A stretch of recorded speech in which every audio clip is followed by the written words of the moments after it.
My name is Grace Cooper, and at 32, I thought I understood the rhythm of Cedar Point Medical Center. As a registered nurse in the cardiac telemetry unit here in Lakeshore, Washington, I'd spent 6 years learning every beep, every alarm pattern, every subtle shift in the atmosphere that meant something was wrong. But nothing had prepared me for the kind of wrong that was happening right under my nose. The first sign should have been the way Olivia Chen started lingering near the medication room during shift changes.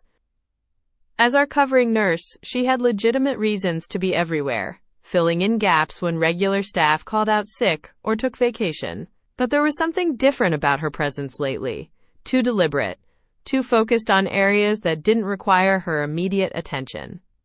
Cedar Point prided itself on transparency. Our Epic system tracked everything from medication administration to badge access, creating digital footprints that administrators could follow like breadcrumbs. The hospital's gleaming corridors and state-of-the-art monitoring equipment gave everyone a sense of security, a belief that nothing could happen here without someone knowing about it.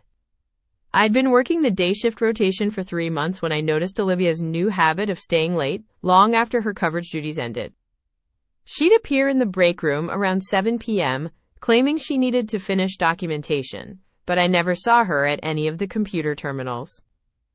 Instead, she seemed to gravitate toward the administrative offices on the second floor, areas that most floor nurses rarely visited unless summoned. The cardiac unit operated on precision.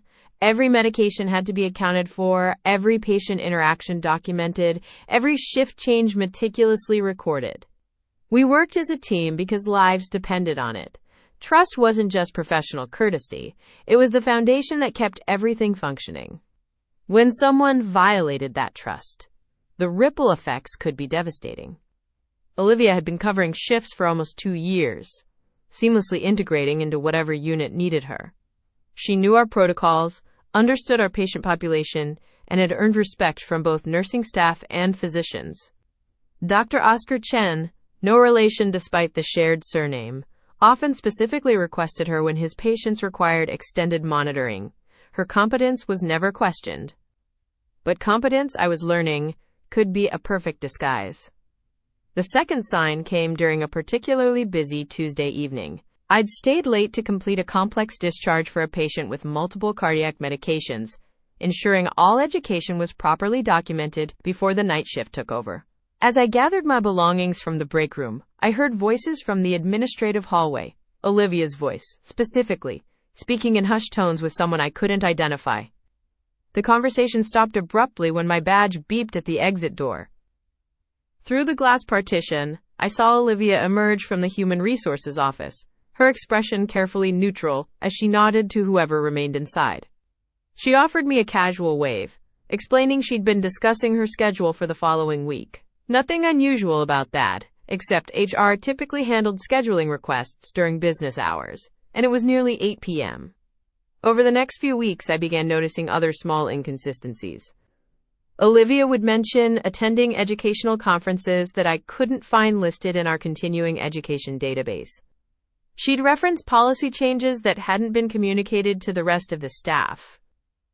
Most concerning, she seemed to have access to information about employee benefits and payroll systems that went far beyond what a covering nurse would typically need. The cardiac unit's break room had become my unofficial observation post. From there, I could see the administrative corridor, the medication room, and the main nursing station. What I saw was a pattern of behavior that didn't match Olivia's stated responsibilities. She was accessing areas and systems that should have been restricted, and she was doing it with a confidence that suggested she'd been doing it for a long time. The atmosphere in our unit had always been collaborative, but I started sensing undercurrents of tension that hadn't existed before. Conversations would pause when certain people entered the room. Colleagues seemed more guarded about discussing personal matters, particularly anything related to benefits or retirement planning. The easy camaraderie that had made our shifts bearable was slowly eroding, replaced by a wariness that no one wanted to acknowledge directly. As I prepared to leave work on a particularly quiet Friday evening, I found myself standing in the parking garage, keys in hand, unable to shake the feeling that something fundamental had shifted at Cedar Point. The hospital's mission statement, prominently displayed in every unit, emphasized integrity, compassion, and excellence in patient care. But what happened when those values were compromised, not by medical errors or patient safety issues, but by something more insidious, a betrayal of the trust that held our professional community together? The fluorescent lights hummed overhead as I walked toward my car, casting long shadows between the concrete pillars. Behind me, the hospital's windows glowed with the steady rhythm of night shift activity, monitors beeping, nurses making rounds, the endless cycle of care that defined our purpose. But somewhere in that building, I was becoming convinced someone was exploiting the very systems designed to protect us all. I had no idea how deep the betrayal went, or how personally it would affect me. All I knew was that the unease growing in my chest felt too significant to ignore, and Monday morning couldn't come soon enough for me to start looking for answers. Monday morning arrived with the familiar chaos of shift change, but I approached it with a new sense of purpose. As I badged into the cardiac unit at Cedar Point Medical Center, I made a mental note to pay closer attention to the details I'd been unconsciously overlooking. The morning huddle proceeded normally. Patient updates, staffing adjustments, reminders about new protocols, but I found myself watching Olivia Chen more carefully than usual. She sat near the back of the group, her expression attentive but somehow detached, as if she were processing information differently than the rest of us. When our unit manager, Oscar Martinez, mentioned upcoming changes to our benefits enrollment system, I noticed Olivia's posture shift slightly, a subtle straightening that suggested heightened interest. It was the kind of micro-expression that would have meant nothing to me a week ago, but now it felt significant. The backstory of my relationship with Olivia stretched back nearly 2 years, to when she'd first transferred to our unit from the emergency department. She'd come with excellent references and a reputation for being thorough and reliable, qualities that were immediately apparent in her work. As the senior nurse practitioner on our team, I'd been assigned to help orient her to our specific protocols and patient population. From the beginning, Olivia had impressed me with her attention to detail and her willingness to take on additional responsibilities. When our previous charge nurse had left for a position at another hospital, Olivia had naturally stepped into many of the administrative duties that kept our unit running smoothly. She volunteered to coordinate continuing education requirements, managed our supply orders, and eventually became the go-to person for questions about benefits, scheduling, and payroll issues. The trust between us had developed gradually, built on countless small interactions and shared responsibilities. When I'd mentioned my interest in attending a cardiac nursing conference in Seattle, Olivia had immediately offered to help with the paperwork. She'd walked me through the approval process, explaining how to submit the request through our hospital's learning management system and how to properly document the educational value for my annual review. The key is showing how it directly relates to patient outcomes, she'd explained, pulling up the forms on her computer.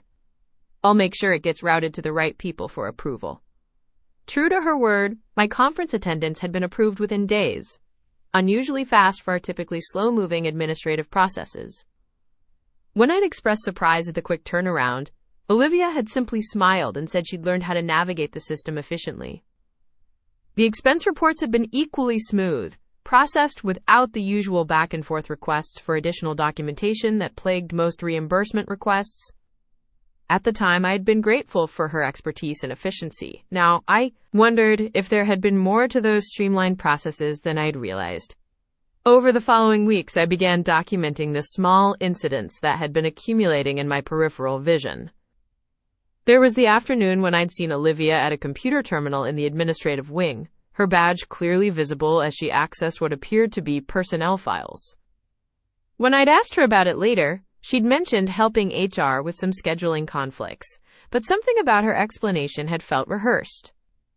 Then there was the conversation I'd overheard between 2 nurses from the medical surgical unit, discussing discrepancies in their retirement contribution statements. They'd been comparing their quarterly reports during a break, trying to figure out why their account balances didn't match their expectations. One of them had mentioned contacting HR, but the other had suggested waiting to see if it resolved itself, not wanting to create problems over what might be a simple clerical error. The pattern became clearer when I started paying attention to the timing of these incidents. They seemed to cluster around the periods when Olivia was covering administrative duties for our unit manager, times when she had expanded access to various hospital systems. During these coverage periods, she was responsible for processing time-off requests, managing continuing education records, and handling various personnel-related tasks that required elevated system privileges. I began to notice how smoothly things ran when Olivia was in charge of these processes. Requests that typically took weeks were approved in days. Paperwork that usually required multiple revisions sailed through without questions. At first, I had attributed this efficiency to her growing expertise and relationships within the hospital's administrative structure. Now, I was beginning to suspect there might be a more troubling explanation. The breaking point came on a Thursday afternoon in late October. I'd been reviewing my quarterly benefits statement, something I typically glanced at briefly before filing away. This time, however, I decided to compare it to my previous statements, looking for the kind of discrepancies that had concerned the nurses I'd overheard discussing their retirement accounts. What I found made my stomach drop. My retirement contribution amounts didn't match what should have been deducted from my paychecks. According to my pay stubs, I'd been contributing the maximum allowable amount to my 403(b) plan, but my retirement account statement showed significantly lower contributions for the past 6 months. The difference wasn't enormous, a few $100s per month, but it was consistent and unexplained. I spent the rest of my shift trying to rationalize what I'd discovered. Perhaps there had been a change in the contribution limits that I'd missed. Maybe there was a processing delay between payroll deductions and account deposits. But as I mentally reviewed the timeline, I realized the discrepancies had begun shortly after Olivia had taken on expanded administrative responsibilities for our unit. That evening, I called the retirement plan administrator directly, something I'd never done before. After navigating through several automated menus and waiting on hold for 20 minutes, I finally reached a customer service representative who could access my account details. "I'm showing several authorization changes to your contribution amounts over the past 6 months," the representative explained, her voice professional but concerned.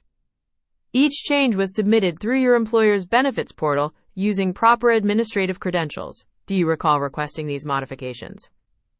I hadn't requested any changes. In fact, I'd specifically chosen my contribution level to maximize my employer match, and I would never have voluntarily reduced it. When I asked for more details about who had submitted the changes, the representative explained that the modifications had been processed through the hospital's HR system. But she couldn't provide specific information about which individual had made the changes without a formal investigation request. As I hung up the phone, the pieces began falling into place with sickening clarity.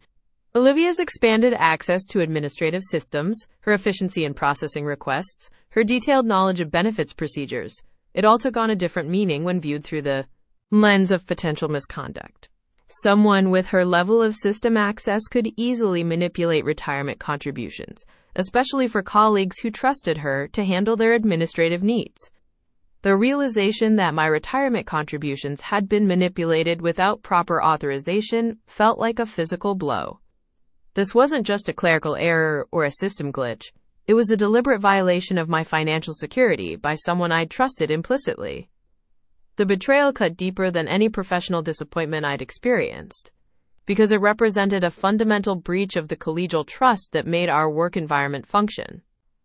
I spent the weekend researching the hospital's policies on financial misconduct and employee reporting procedures. The employee handbook outlined clear protocols for reporting suspected fraud or abuse, but it also emphasized the serious nature of such allegations and the potential consequences for both the accused and the accuser. False accusations could result in disciplinary action, while legitimate reports might trigger investigations that could disrupt the entire unit. By Monday morning, I knew I had to act, but I also understood that I needed more evidence than my own account discrepancies. If Olivia was manipulating retirement contributions, mine was unlikely to be the only account affected. The challenge would be finding other victims without alerting her to my suspicions or violating patient privacy protocols in the process.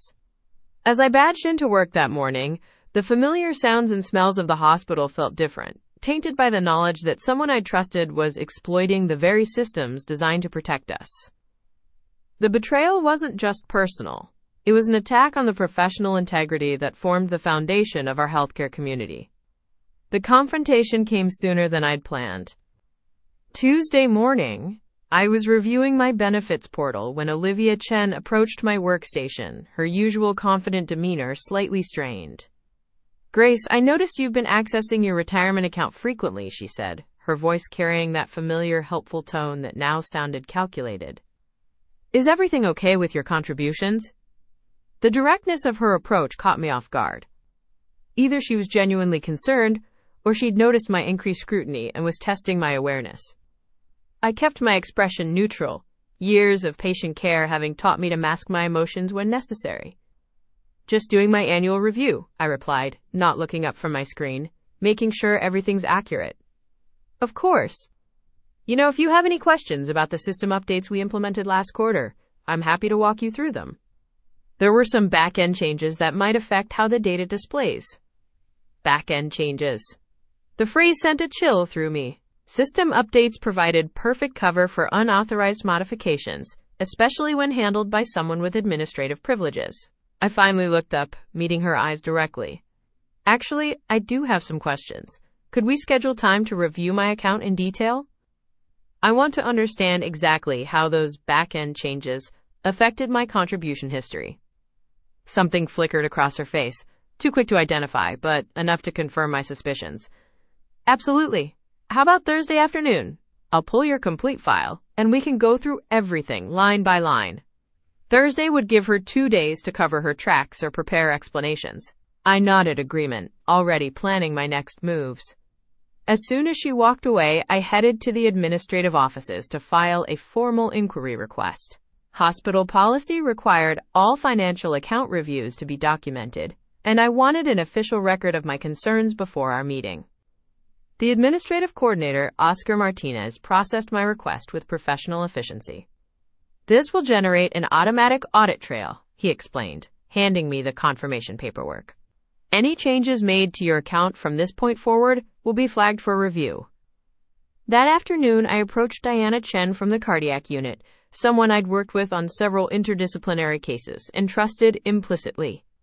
We met in the hospital cafeteria during her break, choosing a corner table away from the usual staff gathering spots. "I need to ask you something confidential," I began, keeping my voice low. "Have you ever noticed any discrepancies in your retirement contributions? Amounts that didn't match what you expected based on your salary and contribution elections?" Diana's expression grew serious. "Actually, yes. About 6 months ago, I noticed my contribution percentage had changed without any action on my part. When I asked Olivia about it, she said there'd been a system error that affected several accounts, and she'd corrected it immediately." My pulse quickened. "Did you get documentation of the correction?" "She said she'd email me the details, but I never received anything. When I followed up, she told me the IT department had resolved the issue and no further action was needed." Diana paused, studying my face. "Why are you asking?" I explained my discoveries, watching her expression shift from concern to anger as the implications became clear. "If she's been manipulating multiple accounts," Diana said, "this isn't just misconduct, it's systematic fraud.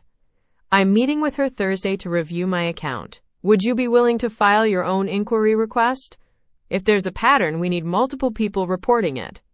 Diana nodded without hesitation. "I'll do it today. And Grace, be careful. If she realizes you're onto her, she might try to cover her tracks by making you look like the problem." Wednesday brought an unexpected development. I received an email from Olivia requesting to move our meeting to Friday, citing system maintenance that would prevent proper account access on Thursday. The delay felt strategic, giving her additional time to prepare or potentially alter records. I forwarded the email to Oscar Martinez with a note requesting that all system access logs for my account be preserved pending our review. His response was immediate and reassuring. "All access is automatically logged and cannot be retroactively modified. Your account is now flagged for enhanced monitoring." Thursday afternoon, Diana found me during shift change. I filed my inquiry yesterday, and this morning I received a call from the compliance office. They want to interview me about my retirement account concerns. Her voice carried a mix of vindication and apprehension. They said they've received multiple similar reports recently. Multiple reports. The scope of Olivia's misconduct was apparently broader than either of us had realized. Did they say anything about the investigation process? They're conducting a comprehensive audit of all retirement account modifications over the past 18 months. They also mentioned that anyone involved in the investigation should avoid discussing the matter with potentially implicated parties. The warning was clear: no more direct contact with Olivia until the investigation concluded. That evening, I received a voicemail from the compliance office requesting my availability for an interview the following week. Friday morning brought another surprise. Olivia was notably absent from her usual post at the nurses' station, and her replacement, a temporary administrative assistant, seemed flustered by the complexity of the system she was trying to navigate. When I inquired about Olivia's whereabouts, the assistant mentioned she'd been called to meetings with hospital administration. The investigation was clearly underway, and Olivia's absence suggested the compliance office had moved quickly once they'd identified the pattern of unauthorized account modifications. I felt a mixture of relief and anxiety. Relief that the matter was being taken seriously, but anxiety about the potential fallout for our unit and the colleagues who might have been affected. Diana and I were interviewed separately on Monday, each session lasting nearly 2 hours. The compliance investigators were thorough, requesting detailed timelines of our interactions with Olivia, copies of any relevant communications, and specific information about when we'd first noticed account discrepancies. This appears to be a sophisticated scheme, the lead investigator, Sarah Thompson, explained during my interview. The modifications were subtle enough to avoid triggering automatic alerts, but systematic enough to affect multiple accounts over an extended period. How many people were affected? I asked. We're still determining the full scope, but preliminary findings suggest at least 12 staff members across multiple departments. The total amount involved is significant enough to constitute felony fraud. The magnitude of the betrayal was staggering. 12 colleagues, possibly more, had trusted Olivia with their financial security, and she'd systematically exploited that trust for personal gain. The investigation revealed that she'd been skimming small percentages from various accounts, amounts small enough to avoid immediate detection but substantial when accumulated over months. By Wednesday, the hospital had placed Olivia on administrative leave pending the completion of the investigation. The official announcement cited personnel matters under review without providing specifics. But word spread quickly through the hospital's informal communication networks. The atmosphere in our unit shifted dramatically. Colleagues who'd relied on Olivia's expertise now questioned every interaction they'd had with her, wondering what other aspects of their employment records might have been compromised. The trust that had made our workplace function smoothly was replaced by a cautious wariness that affected everything from shift scheduling to benefits enrollment. Diana became my anchor during this period, providing both emotional support and practical assistance as we navigated the investigation process. I keep thinking about all the time she helped me with paperwork, she said during one of our coffee breaks. How many of those helpful interventions were actually opportunities for her to access and modify our accounts? The question haunted many of us. Olivia's helpfulness, her willingness to handle administrative tasks that others found tedious, her detailed knowledge of hospital systems, all of it had been weaponized against the very people she was supposed to serve. 2 weeks after the investigation began, we received notification that criminal charges had been filed and that the hospital's insurance would cover any financial losses resulting from the unauthorized account modifications. The relief was overwhelming, but it came with the sobering realization that our professional community had been fundamentally violated by someone we'd trusted implicitly.